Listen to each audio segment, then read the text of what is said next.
Top quality और consistent performance के लिए सिर्फ सिल्वर पंप नाम याद रखना। મૃતક વિદ્યાર્થીનું આજે બેસણું છે ત્યારે ક્રાઇમ બ્રાન્ચ તો એક તરફ કાર્યવાહી કરી રહી છે તો બીજી તરફ વિદ્યાર્થીઓ જે શાળામાં અભ્યાસ કરી રહ્યા છે સાથે સાથે જે પણ લોકો હતા સમાજના તે અગ્રણીઓ પણ હાલે અહીંયા પહોંચ્યા છે અને વી વોન્ટ જસ્ટિસ ફોર નયનના બોર્ડ્સ લઈને તે ઊભા છે તેમની સાથે પણ આપણે વાત કરશું અને જાણશું કે કેટલું દુઃખદ ઘટના જે છે તે કહી શકાય। બેટા આજે સ્કૂલ વી વોન્ટ જસ્ટિસના અહીંયા પોસ્ટર્સ લઈને ઊભા છો, શું માંગ છે હવે? અમારે સાચે દિલથી અમે ચાહીએ છીએ કે અમને જસ્ટિસ મળે। અનટિલ એન્ડ અનલેસ અમને જસ્ટિસ નયનને જસ્ટિસ નહીં મળે ત્યાં સુધી અમે લોકો બેક સ્ટેપ નહીં લઈએ। ક્રાઇમ બ્રાન્ચ હવે કાર્યવાહી કરી રહી છે, શાળા સામે કેસ કરવાની તજવીજ હાથ ધરવામાં આવી છે, કેટલું મોટું સ્ટેપ કહી શકાય?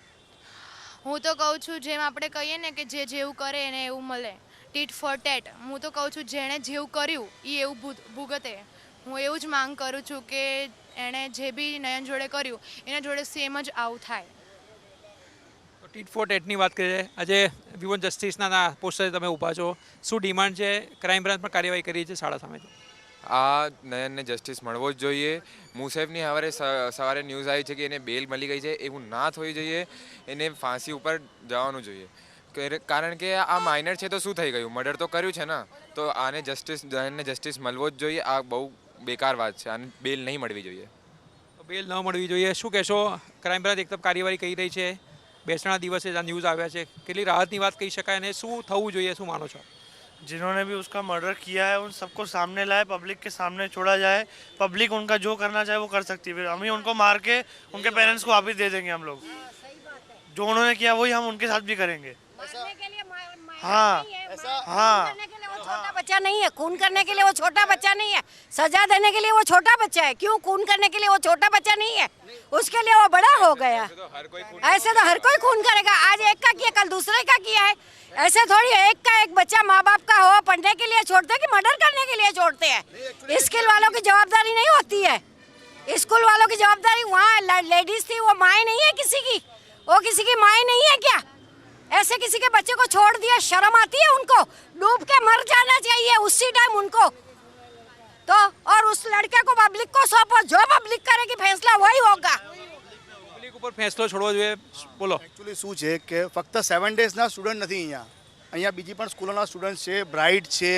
હવે આમાં છે કેવું કે બીજી પણ સ્કૂલોમાં પ્રોબ્લેમ્સ ઇસ્યુ થાય છે, સ્ટુડન્ટ્સ એકબીજાની જોડે મગજમારીઓ કરતા હોય છે નાની નાની વાતમાં બાબતોમાં, પણ એમાં શું છે કે સ્કૂલ ઓથોરિટી બીજી બ્રાન્ચ સ્કૂલ છે ને એ સ્કૂલ ઓથોરિટી પ્રોપર એને હેન્ડલ કરીને સોર્ટ આઉટ કરી નાખતી હોય છે।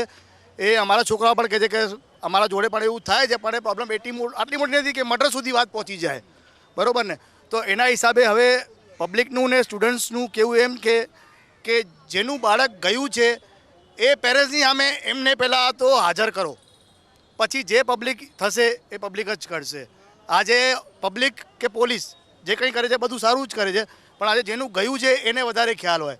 બીજી વસ્તુ એ છે કે ભાઈ નાની નાની વાતમાં આ 1 વર્ષથી ચપ્પુ લઈને બેગમાં ફરતો હતો તો ત્યાંથી એ સ્કૂલ ઓથોરિટી ક્યાં હતી?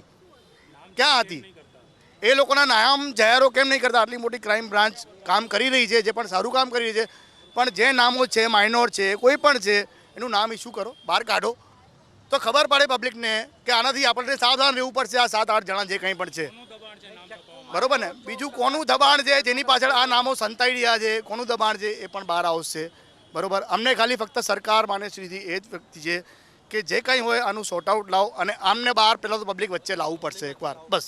પબ્લિક વચ્ચે લાવવા જોઈએ તેમ કહી રહ્યા છે, શું માંગ? મારા માસીના છોકરાનું છોકરો છે, અમારા ઘરનું છોકરો છે, એ ખાલી છોકરો જે વિધર્મી છોકરાએ જે કર્યું છે એના પેરેન્ટ્સને બી પબ્લિકના વચમાં લાવો। અમારી એક જ માંગ છે, નામ બધા જાહેર કરો અને આપણા ગુજરાતના ગૃહમંત્રી હર્ષ સંઘવીને હું હાથ જોડીને અપીલ કરું છું કે સખતમાં સખત સજા થવી જોઈએ, એવું સખત સજા થવી જોઈએ કે કાયદાનું પાલન થવું જોઈએ, એટલે પબ્લિકના વિશ્વાસ બેસી જાય કે કાયદાનું કામ કરે છે।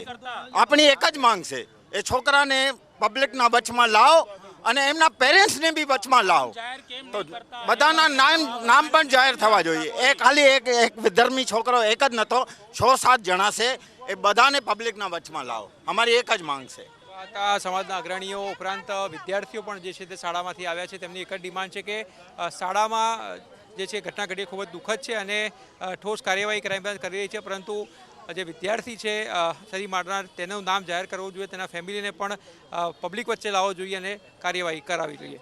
જો બધાનો ફોટો બહાર આવ્યો છે એમ એના ફેમિલીનો ફોટો બહાર આવવો જ જોઈએ, તારે ખબર પડે આ કયા જાતનો છોકરો છે, કોણ છે. આજે બીજા છોકરાઓ સંકટમાં છે. બીક લાગે તમને બાળકને સ્કૂલમાં મૂકતા આવે?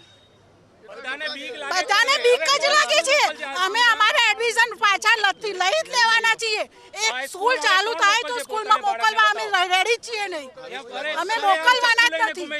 સ્ટુડન્ટ સરેઆમ ચક્કુ લઈને ફરે છે, આ કોઈ સ્કૂલ છે?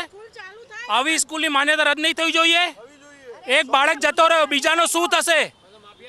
અને હજી 3 દિવસ થઈ ગયા છે, બાળકના નામ કેમ જાહેર નહીં કરતા? કોનો દબાણ છે? આ શું ચાલે છે સ્કૂલમાં? એ પ્રિન્સિપલને ખબર નહીં પડતી? શું થાય છે બોલો? સ્કૂલમાં 3 દિવસ થઈ ગયા છે, શું થાય છે? તો એ તો થશે ને સાહેબ. પોલીસ કંઈ નહીં કરતી, પોલીસ કંઈ નહીં કરતી. પોલીસ શું કરે છે? જેનો વાક થઈ ગયો છે, જે લડકા આપણો ગુમાયો છે એની ઉપર કાર્યવાહી થાય છે, અને જે કર્યો છે એની કંઈ ખબર નથી. આ જ છે આપણો સમાજ.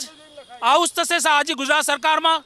અમને બીજેપીમાં વોટ આપીએ છીએ સુરક્ષા માટે, અને જે સુરક્ષા માટે અમે આપીએ છીએ એમને સુરક્ષા નથી મળતી.